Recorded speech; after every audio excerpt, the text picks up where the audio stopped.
Local মিছা মাছ, সৰু সৰু কণ কণ মিছা মাছ। আচলতে এইটো কোনো বজাৰৰ পৰা কিনি অনা মিছা মাছ নহয়। মায়ে নিজে হাতেৰে আচলতে জাকৈ মাৰি ধৰিহে বেছি মাইনাৰ কাৰণে কেইটামান দিছে। ইয়াকে কেইটামান ভাজি দিওঁ বুলি। ইয়াত কোনো মা মছলাৰ দৰকাৰ নাই আচলতে। লোকেল বস্তু এনেকৈ সোৱাদ হয় খাবলৈ। গতিকে তেল অকণমান গৰম কৰি মই তেলখিনিতে নিমখ দুটামান দি আৰু হালধি অকণমান দি কিনে ভাজিছোঁ।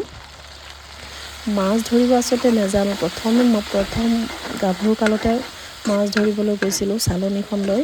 চালনীখন লৈ যাওঁতে প্ৰথমবাৰৰ বাবে বাওঁতে সাপ এডালহে উঠিলে। গতিকে সেই তেতিয়াৰ পৰা আচলতে মই মাছ ধৰি পোৱা নাই। এনেদৰে যিমান ভাজিব সিমানেই ইয়াৰ ৰঙা ৰংটো উঠি আহিব। ৰঙা ৰংটো উঠি আহিলে আচলতে খাবলৈ ভাল হয়। আৰু শেষত মই ধনিয়া কেইডালমানো এনেদৰে দি দিছোঁ। আচলতে গৰম গৰম ভাতত এনেকৈ খাই ভাল লাগে। ৰঙা মিছা মাছ কেইটামান হ'লে আৰুনো কি লাগে নহয়নে?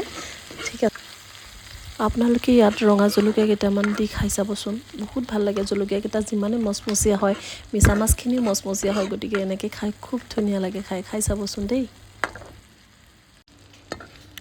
গৰম গৰম ভাত কেইটামানৰ লগত এতিয়া ৰিচি মাইনাক মিছা মাছ কেইটাৰ লগত দি থৈ আহোঁ দেই। ধন্যবাদ ভিডিঅ'টো চোৱাৰ বাবে। আৰু পাৰিলে অকণমান শ্বেয়াৰ কৰিবচোন ভিডিঅ'টো। লাইক শ্বেয়াৰ কৰিবলৈ নাপাহৰিব। ধন্যবাদ।